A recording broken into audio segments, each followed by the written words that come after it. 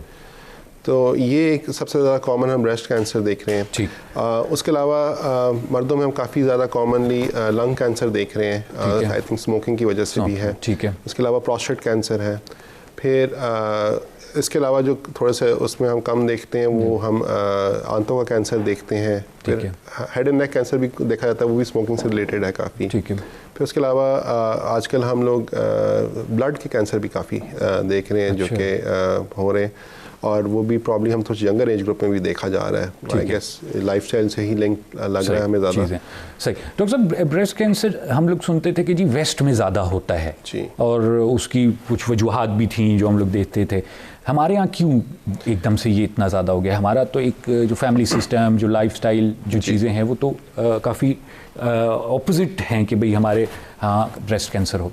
Definitely ये चीज़ तो बहुत इंपॉर्टेंट है कि जी जो ब्रेस्ट कैंसर है वो हमेशा लिंक था ओबेसिटी से, मतलब वज़न के बढ़ने से। अच्छा, और वेस्ट में हम लोग ये चीज़ ज़्यादा देखते थे। ठीक है। लेकिन और चीज़ों से भी लिंक्ड होता है। एक तो ये कुछ फैमिली हिस्ट्री भी इसके साथ लिंक्ड होती है। दूसरी चीज़ें एनवायरमेंटल फैक्टर्स, जिसका मैंने पहले बताया था आपको कि जो आपकी स्ट्रेसफुल लाइफ है, अनहेल्दी लाइफस्टाइल है, और दूसरा है कि हमारे यहाँ पे भी अब हम देख रहे हैं कि मोटापा हम ज़्यादा देखते जा रहे हैं। बाहर के लोग खाने ज़्यादा खाते हैं जिसके अंदर ज़्यादा घी वाली चीज़ें, ज़्यादा ऑयली चीज़ें होती हैं जिसकी वजह से मोटापा बढ़ता है। फिर एक्सरसाइज हम लोगों की बहुत कम होती जा रही है। पहले जैसा वेस्ट में होता था, लोग गाड़ियों में फिरते थे, हर चीज़ वॉकिंग बहुत कम होती थी और जहाँ पे ये चीज़ें ज़्यादा देखते थे। अब हमारी भी वही चीज़ें माशरे में हम देखते जा रहे हैं कि जहाँ पे लोग प्रेफर करते हैं कि जी गाड़ी में जाना, बाहर जा रहे हैं तो गाड़ी में मस्जिद जा रहे हैं। मतलब ये जो चीज़ें हैं ये काफ़ी डिस्टर्बिंग होती हैं कि जी अगर आप वही लाइफस्टाइल अडॉप्ट करना जा रहे हैं जो वेस्ट के कर रहे हैं तो वो उनकी बीमारियां भी फिर हमें ज़्यादा हम देखने में देख रहे हैं। अच्छा, ठीक, सही। यानी बेसिकली आप कह रहे हैं कि लाइफस्टाइल चेंज हुआ है और उसकी वजह से जाहिर बात है ये तमाम चीज़ें जो हमें देखने में मिलती हैं। डॉक्टर साहब कैंसर की जब बात आती है तो बहुत ज़्यादा आप लोग इस पर फोकस करते हैं कि जी प्रिवेंशन पे काम किया जाए, जी, यानी होने ही ना दिया जाए। इसकी क्या वजह है?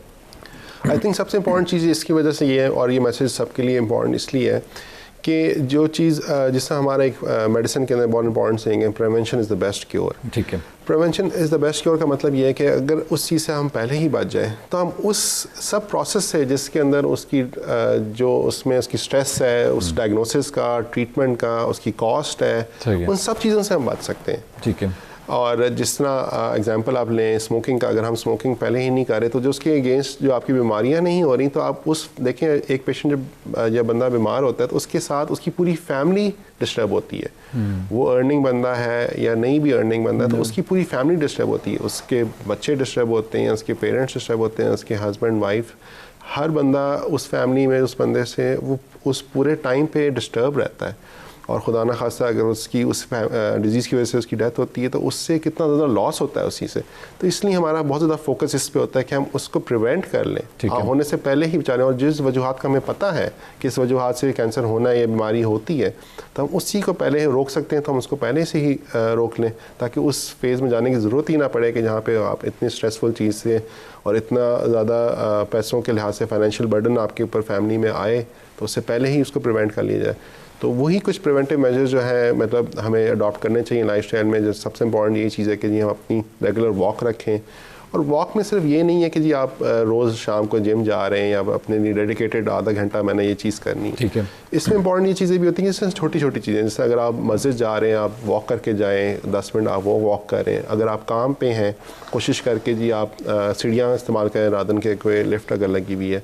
इसी तरह के अगर आप किसी आसपास किसी करीब घर में जा रहे हैं और आप वॉक करके जा सकते हैं तो कोशिश करके वो वॉक करें। तो वही चीज़ जो आपने टाइम अगर निकालना था वही चीज़ आप इसमें भी पूरा कर सकते हैं। सही है। और एक्सरसाइज के और वॉकिंग के कुछ बहुत इंपॉर्टेंट जो फ़ायदे हैं देखिए हम देखते हैं।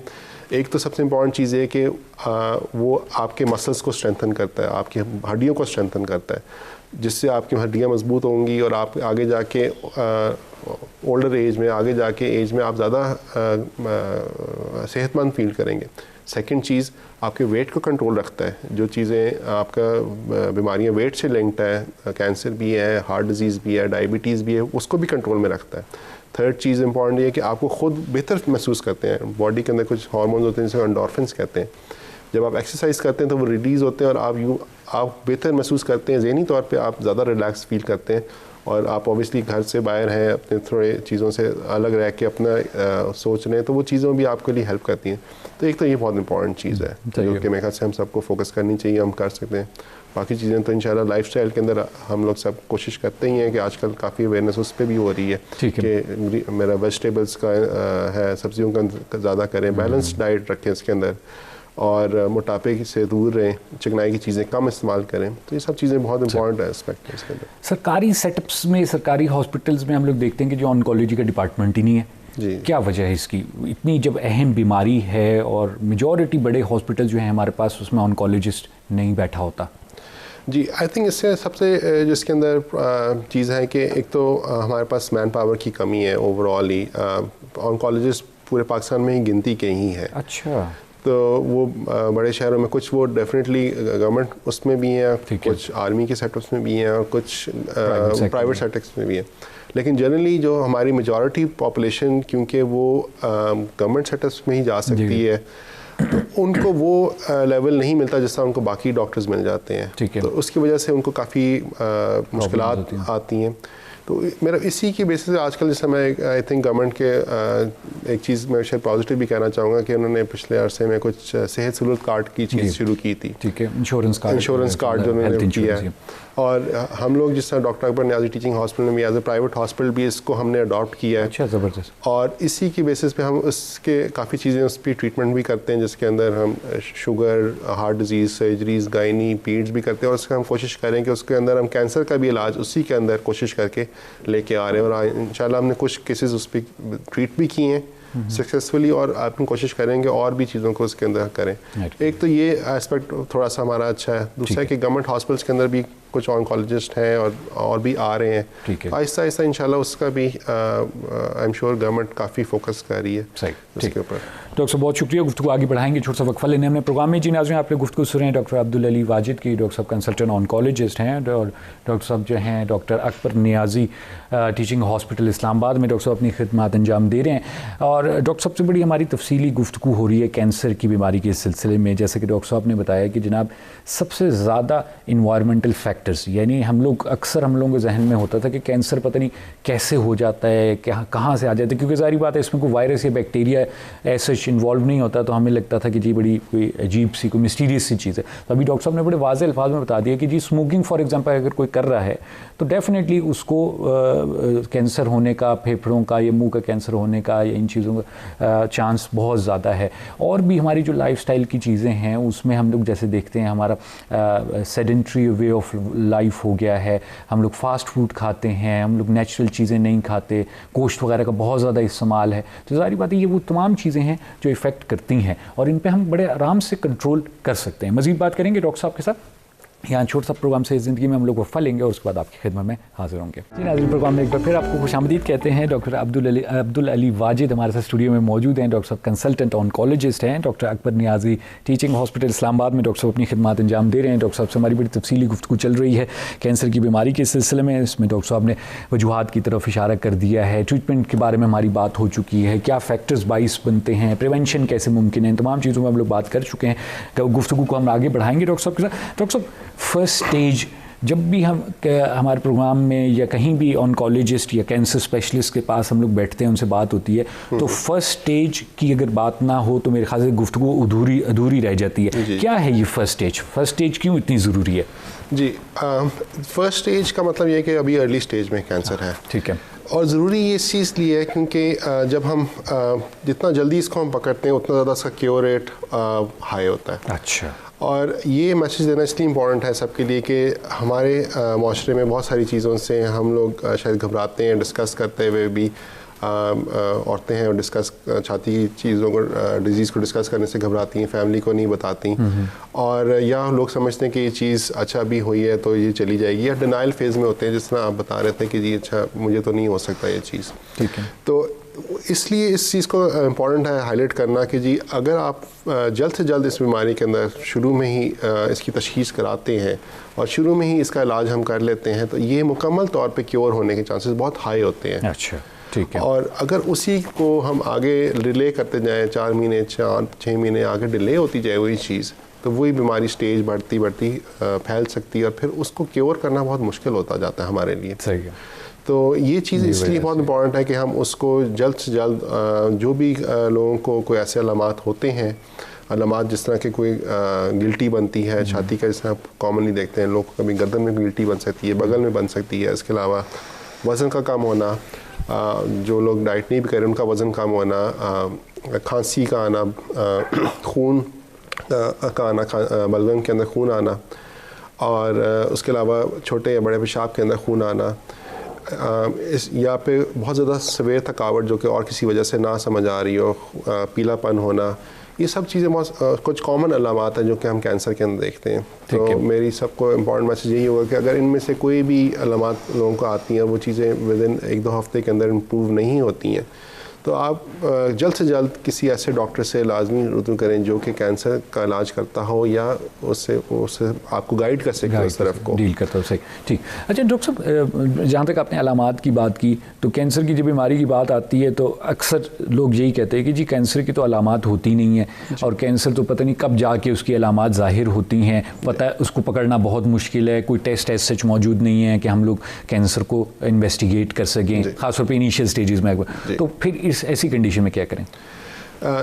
जी, ये थोड़ा सा मुश्किल सवाल इस लिहाज से कि आपकी बात ठीक है कि कुछ चीज़ें जो है कैंसर अर्ली स्टेज में हमारे लिए मुश्किल होता है उसको पिक करना, लेकिन कुछ कैंसर ऐसे हैं जो कि हम अर्ली स्टेज में सामने बज़ाहिर नज़र आ जाते हैं। हाँ। जिस तरह छाती का कैंसर हम कॉमनली देखते हैं, वो बज़ाहिर सामने नज़र आ, गिल्टियाँ वगैरह जो है वो आपको पता चल जाएंगी। ठीक है जी।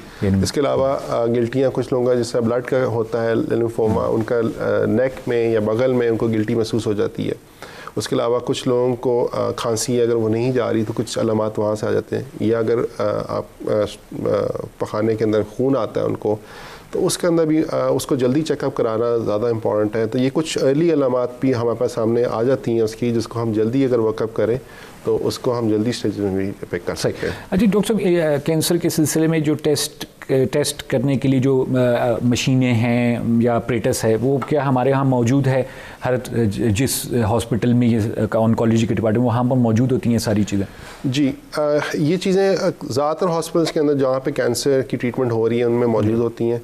जैसा हमारे हॉस्पिटल के अंदर doctor Akbar Niazi teaching hospital के अंदर हमारे पास ये सारी सहूलियात होती हैं, जिसके अंदर सीटी स्कैन्स होते हैं, मैमोग्राम होते हैं, अल्ट्रासाउंड होते हैं, फिर बायोप्सी करने के लिए हमारे पास इक्विपमेंट और पैथोलॉजिस्ट दोनों अवेलेबल होते हैं। फिर उससे ज़्यादा इम्पॉर्टेंट हमारे पास एक मल्टी डिसिप्लिनरी टीम का मीटिंग अवेलेबल होती है, जहाँ पे हम हर हफ्ते उनसे मिल के जो केसेस आते हैं उन सबको डिस्कस करते हैं, जिसके अंदर हम उसकी हम बायोप्सीज़ और ट्रीटमेंट प्लान इंक्लूडिंग अगर कोई फाइनेंशियल हेल्प उस पेशेंट को चाहिए किस तरह से, उसको भी हम डिस्कस करते हैं, क्योंकि हमें अंदाज़ा होता है कि जी बहुत सारी पॉपुलेशन हमारी जो पाकिस्तान में है वो इन चीज़ों को अफोर्ड नहीं कर पा रही होती, तो उनको हम कैसे हेल्प कर सकते हैं, हमारे पास क्या क्या सोर्सेज हैं अवेलेबल, क्या वो कुछ खुद फाइनेंस कर सकता है, क्या हम उसको सेहत कार्ड के थ्रू हेल्प कर सकते हैं, क्या हम कोई बैतुल माल के थ्रू हेल्प करवा सकते हैं, या कोई और प्राइवेट डोनर्स के थ्रू हम उसकी हेल्प करवा सकते हैं, और उसी कॉस्ट को हम कितना काम कर सकते हैं।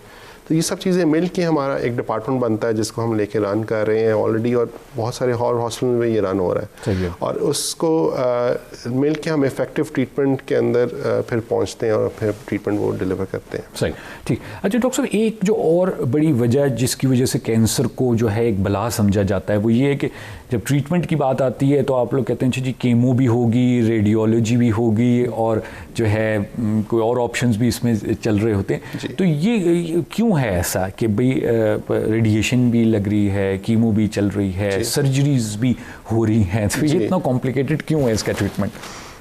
कॉम्प्लिकेटेड इसलिए क्योंकि ऑब्वियसली बीमारी काफ़ी एग्रेसिव होती है, काफ़ी डेंजरस होती है। बाय नेचर कैंसर का काम ही होता है कि उसने बढ़ना है, उसने फैलना है। अच्छा। और क्योंकि ये है बीमारी ऐसी, अगर इसको कंट्रोल ना किया जाए टाइम के अंदर तो ये बड़ी जल्दी लाइफ थ्रेटनिंग हो जाती है, जानलेवा हो सकती है, तो इसलिए उसकी ट्रीटमेंट भी काफ़ी एग्रेसिव होती है। और ट्रीटमेंट एग्रेसिव का मतलब ये होता है कि फिर इसके अंदर 3-4 लाइंस ऑफ ट्रीटमेंट हैं हमारे जो हम यूज़ करते हैं यहाँ पे भी और दुनिया भर में भी, जिसके अंदर एक कीमोथेरेपी होती है जो ड्रिप के ज़रिए दी जाती है, कुछ गोलियों की ज़रूरत में भी दी जा सकती है। उसके कॉमन साइड इफ़ेक्ट्स जिस तरह बाल गिरना होता है, मतली होती है। अब दूसरी एस्पेक्ट हमारी रेडियोथेरेपी होती है जो शुआएँ लगती हैं। तीसरा एस्पेक्ट, बहुत इंपॉर्टेंट एस्पेक्ट हमारा सर्जरी का भी उसके अंदर होता है, जिसके हमने उसको अगर अर्ली स्टेज में हम उसको निकालना चाहते हैं बॉडी से पूरी तरह।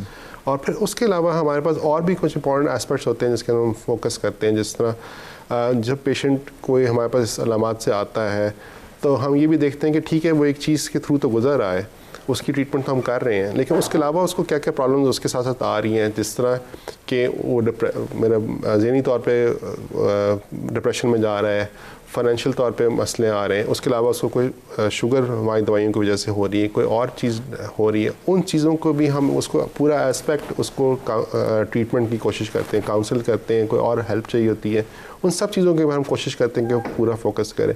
तो ये सब चीज़ें मिल के ऑब्वियसली एक पैकेज बनता है। कॉम्प्लिकेटेड उस तरह होता है, लेकिन चीज़ों को हम कोशिश करते हैं डे एंड नाइट काम करके चीज़ों को हम स्मूथली रन करें, उन चीज़ों को पूरी हेल्प दे सकें जो कि मिलती है। और वेस्टर्न मुल्कों से ही हमने ये चीज़ें बेसिकली अडॉप्ट भी करते हैं कि वहाँ पे पूरी फैमिली को सपोर्ट किया जाता है इस तरह मुश्किल टाइम के ऊपर।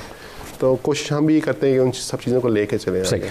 डॉक्टर साहब, मेरे लिए पर्सनली हमेशा एक सवाल रहा है कि जो कीमोथेरेपी है बेसिकली, जहाँ तक मुझे पता है कि दवाइयों का इस्तेमाल है, मुख्तलिफ किस्म की दवाइयाँ, तो हम फिर इनको सिंपली मेडिकेशन क्यों नहीं कहते, क्यों कीमोथेरेपी का नाम यूज़ किया जाता है? क्योंकि ये खुद एक थोड़ी सी चीज़ों को कॉम्प्लिकेट कर देता है कि ये अच्छा दवाइयाँ ही हैं तो फिर उसको कीमोथेरेपी क्यों कह रहे हैं हम लोग। दूसरी बीमारियों में हम मेडिकेशन बोलते हैं, लेकिन यहाँ पर जब बात आती है कैंसर की तो हम उसको कीमोथेरेपी बोलते हैं। बात हाँ एक्चुअली बात ये सही है आपकी। कीमोथेरेपी का मतलब तो आखिर में यही होता है कि ये एक केमिकल है जिससे आप ट्रीटमेंट कर रहे हैं, थेरेपी ले रहे हैं। और कीमोथेरेपी का नाम इसलिए शायद अलग बन चुका है क्योंकि जो दवाइयाँ खुद इटसेल्फ होती हैं थोड़ी डेंजरस होती हैं अगर उसका गलत इस्तेमाल किया जाए। तो लेट्स से अगर आप कोई ब्लड प्रेशर की दवाई एक्स्ट्रा लेता है, ठीक है, उसका टेम्परेरी ब्लड प्रेशर गिरेगा, उससे कुछ चीज़ें होंगी, या कोई पैराडोल एक्स्ट्रा लेता है या कुछ, ये दवाई अगर कोई करेगा तो शायद उसको ज़्यादा बॉडी डैमेज होगा, क्योंकि इसका काम ही ये होता है कि इसने कैंसर सेल को मारना होता है। अच्छा। तो ये वहाँ पे और सेल्स को भी मार सकता है। तो अगर वो बिला वजह उस चीज़ को लेगा या ओवरडोज उसकी होगी तो वो ज़्यादा उसको डैमेजिंग करेगा। इसलिए हम उसकी जो केयर है, उनकी हैंडलिंग है, वो हम बहुत सेपरेट रखते हैं और स्पेसिफिक लोग ट्रेंड होते हैं उसके अंदर, जो कि उन कीमोथेरेपी, उन दवाइयों को जो कि कैंसर के अंदर यूज़ होती है उनको हैंडल किया जाए। सही। अक्सर हम लोग देखते हैं कि जी कैंसर हुआ तो पहली चीज़ जो दिखने में आती है, अगर मूवीज़ की हम लोग बात करें, कि जी बाल गिर गए या बाल काटे जा रहे हैं। जी ऐसे। जी ये हर कैंसर में आपने बाल काटने होते हैं? नहीं, ये भी इम्पॉर्टेंट चीज़ है कि हर कैंसर के अंदर और हर कीमोथेरेपी ट्रीटमेंट के अंदर बाल नहीं गिरते हैं, कुछ के अंदर हैं, ठीक है, लेकिन कुछ के अंदर नहीं गिरते। दूसरी चीज़ इम्पॉर्टेंट ये होती है कि जब हम ये ट्रीटमेंट रोकते हैं तो बाल वापस आ जाते हैं। अच्छा, ठीक है। तो बहुत सारी हमारे पास जो पेशेंट्स आते हैं, औरतें भी आती हैं, वो इससे बहुत ज़्यादा परेशान होती हैं कि जी ऑब्वियसली बाल नहीं है और फिर घर में हम कैसे होंगे, लोग कैसे हमें देखेंगे, उसकी वजह से लोग डिप्रेशन में भी जाते हैं। तो हमारा ऑब्वियसली एक तो बहुत इंपॉर्टेंट मैसेज ये होता है कि देखें जान से ज़्यादा इंपॉर्टेंट चीज़ तो नहीं है, और दूसरा ये है कि इसके अंदर भी बहुत सारी एक तो ये वापस भी आ जाता है टाइम के बाद जब हम ट्रीटमेंट ख़त्म करते हैं, पहले से कभी बेहतर ही आ जाते हैं। और तीसरी चीज़ ये होती है कि अब कुछ चीज़ें ऐसी भी आ गई वेस्ट में भी, और हम भी स्लोली अडॉप्ट करेंगे उनको, जिसके अंदर हम हेयर फॉल को जब कीमोथेरेपी के साथ होते हैं उनको हम बहुत मिनिमाइज़ कर सकते हैं। अच्छा, तो वो चीज़ें भी हैं, तो मिल के आई थिंक ये चीज़ें इसकी ट्रीटमेंट की जाती है। साइड इफ़ेक्ट्स दवाइयों के क्यों इतने ज़्यादा हैं कैंसर की जब ट्रीटमेंट की जा रही होती है? ट्रीटमेंट के साइड इफ़ेक्ट्स कुछ ट्रेडिशनली भी ज़्यादा है, क्योंकि जब वो कैंसर सेल्स को मारती है तो उसके साथ साथ कुछ नॉर्मल बॉडी चीज़ों को भी डैमेज कर रही होती है। लेकिन उससे ज़्यादा इंपॉर्टेंट चीज़ हमारी यहाँ पे ये है कि हमने ऊपर जो नई ट्रीटमेंट्स आ चुकी हैं और कुछ ऐसी दवाइयाँ आ चुकी हैं जो कि इनके साइड इफ़ेक्ट्स को बहुत ही कम कर दिया गया। ठीक है। जिस तरह के लोगों को मतली और उल्टी महसूस होती है, या कुछ लोगों को उसके बाद पेट ख़राब होता है या डाउन फील करते हैं, लोग थकावट महसूस करते हैं, तो उसके लिए हमारे पास बहुत सारी ऐसी अच्छी दवाइयाँ आ चुकी हैं जो कि इनको बहुत अच्छा कंट्रोल कर लेती है, और उनको ये साइड इफ़ेक्ट्स बहुत ही कम होते हैं अगर होते हैं तो। ज़बरदस्त, ठीक। तो एक तो ये है, फिर हमारे पास कुछ नई ट्रीटमेंट्स आ चुकी हैं जिस तरह जिनको हम टारगेटेड ट्रीटमेंट्स कहते हैं, जो कि स्पेसिफिकली उन एस्पेक्ट को, कैंसर को स्पेसिफिकली टारगेट करते हैं। और अब तो कुछ इम्यूनोथेरेपीज़ भी हैं और कुछ और ट्रीटमेंट्स ऐसी आ चुकी हैं जो कि टेलर कर दी जाती हैं पेशेंट के हिसाब से, कि उसकी जेनेटिक सैंपल लेके उसके हिसाब से भी टेलर की जा सकती हैं। अच्छा, हर शख्स के मुताबिक। हर शख्स के, ये चीज़ें कुछ लेटेस्ट अभी फेस्ट में आ रही हैं, और हम लोग भी इंशाल्लाह आने वाले सालों के अंदर उन चीज़ों को भी हम लेके आएंगे। ठीक है। और वो चीज़ों से साइड इफ़ेक्ट्स बहुत ही कम होते हैं अगर होते हैं। ठीक है। और उन चीज़ों से फिर ये चीज़ें मेरा काफ़ी हद तक हम कंट्रोल कर सकते हैं। रेडियोथेरेपी डॉक्टर साहब थोड़ा सा एक्सप्लेन कीजिएगा, क्योंकि सर्जरी का भी हम लोगों को पता होता है कि अच्छी जी सर्जरी है, एक जगह ख़राब हो गई है उसको काट के बाहर निकाल लिया। केमोथेरेपी में भी समझ आ जाती है कि जी दवाइयाँ हैं, स्ट्रॉन्ग दवाइयाँ हैं, मुख्तलिफ किस्म की कम्बिनेशन दवाइयाँ हैं। रेडियोथेरेपी क्या है? रेडियोथेरेपी शुआएँ लगती हैं। ये बेसिकली एक लीनियर एक्सीलरेटर होता है जिसके अंदर बहुत सारी तेज़ इलेक्ट्रॉन्स हैं, वो घूमते हैं और वो जाके फिर एक एक्सरे और एक शुआ बनाते हैं। जिस तरह सीटी स्कैन में शुआ होती है उस तरह उसकी, लेकिन बहुत कॉन्सेंट्रेटेड होती है। ठीक है। वो उसका जो काम ये होता है कि वो कैंसर सेल को डायरेक्टली मार सकती है। तो जब वो डायरेक्टली उसको फोकस करते हैं कैंसर सेल के ऊपर तो वो मार सकती है। तो स्पेशली अगर वो एक जगह पे कैंसर सेल या जगह पे अभी एक जगह मखसूस है, तो उसके अंदर हम एक ट्रीटमेंट के पार्ट रखते हैं। यहाँ वो ऐसी जगह पे है जैसे कि वो रीढ़ की हड्डी को डैमेज कर रहा है और वहाँ पे दर्द बहुत ज़्यादा हो रही है, तो उसके लिए कंट्रोल के लिए भी वो काम आता है। और फिर कुछ जगहों पर जहाँ पे हम सर्जरी नहीं कर सकते, तो वहाँ पर भी हम इन शुआओं के ज़रिए उस कैंसर सेल को ख़त्म कर सकते हैं। सही, ठीक है। तो ये क्या डॉक्टर साहब, ये रेडियोथेरेपी को हम कह सकते हैं कि जैसे कि डर्मेटोलॉजी में लोग लेज़र यूज़ कर रहे हैं, क्या लेज़र या आई स्पेशलिस्ट जो हैं वो लेज़र यूज़ कर रहे हैं, तो क्या वो लेज़र और ये रेडियोथेरेपी एक ही चीज़ है? जी, मिलती जुलती चीज़ है, लेकिन ऑब्वियसली थोड़ी ज़्यादा स्पेशलाइज है। इसकी जो मशीन है वो काफ़ी ह्यूज चीज़ होती है, इसका काफ़ी बड़ा सेटअप होता है, और हमारे पास बड़े बड़े शहरों में कुछ जगहों पे वो लगी हुई होती है, इसकी फैसिलिटी मौजूद होती है। ठीक है। हर जगहों पे ये नहीं है, तो इसके लिए काफ़ी एक्सपर्टीज़, काफ़ी ज़्यादा इक्विपमेंट चाहिए होती है। प्रॉब्ली जो हम लोग आईज़ के लिए और स्किन के लिए यूज़ करते हैं वो एक सिंप्लीफाइड फॉर्म होता है, हैंडी भी आ गए हैं बिल्कुल। इसके लिए तो काफ़ी बड़ा सेटअप चाहिए होता है और काफ़ी बड़ी टीम चाहिए होती है जो कि इसको हैंडल करती है और उसको थ्रू इफेक्टिव ट्रीटमेंट उसको देनी होती है। अक्सर मैंने लोगों से सुना है कि जी हमें आंतों का कैंसर हुआ और फिर 1 साल 2 साल 3 साल के बाद ट्रीटमेंट ठीक हो गया, लेकिन फिर दोबारा हो गया, तो रिकरेंस है इस बीमारी में? जी, 100% तो इलाज शायद हम लोग कभी शायद किसी चीज़ के नहीं कह सकते। अच्छा। मेरा एज मुसलमानों के लिहाज से भी हम नहीं कह सकते कि जी 100% हम आपको कुछ हो सकता है। ठीक है। बाय नेचर जब बॉडी एक स्ट्रेस से गुजर रही है तो वो स्ट्रेस अनलेस हम फुली रिमूव नहीं करते, वो बॉडी फिर भी उसमें से दोबारा नया कैंसर भी बना सकती है, उसका भी दोबारा भी ग्रो कर सकता है। क्योंकि देखिए वो स्ट्रेस जिसने शुरू में कैंसर कॉज किया है, जिसने जिस वजह से बना है वो स्ट्रेस 100% रिमूव नहीं हुआ, अभी भी वो चीज़ें चल रही हैं और वो कोई ना कोई जेनेटिक प्रॉब्लम्स पैदा हो रही थी, तो वो चीज़ें तो अभी पूरी ज़्यादा रिमूव नहीं किया। हाँ, उनको प्रिवेंट करने के लिए हम ज़्यादा विजिलेंट होते हैं, हम ज़्यादा कोशिश करते हैं कि हम उन चीज़ों पर नज़र रखें। उनके जो उन लोगों को कैंसर हुआ था उनके हम ज़्यादा हम क्लोजली वॉच कर रहे होते हैं, टेस्ट जल्दी कर रहे होते हैं देखने के लिए, क्योंकि वो लोग ज़्यादा रिस्क पे होते हैं और कैंसर डेवलप करने के लिए। ठीक है। क्योंकि वो चीज़ उससे गुजर के और बॉडी ज़्यादा उसके अंदर होती है कि वो हो सकता है उसमें कैंसर। डॉक्टर साहब, कुछ नॉन कन्वेंशनल ट्रीटमेंट्स भी लोग इस्तेमाल करते हैं, ख़ासतौर पर अगर यूनाइटेड स्टेट्स की बात की जाए तो वहाँ पर कुछ ऐसी चीज़ें इस्तेमाल की जा रही हैं जो कि हमारे यहाँ ड्रग कंसीडर की जाती हैं। जी। तो इन पे आप एज ए ऑन्कोलॉजिस्ट बिलीव करते हैं?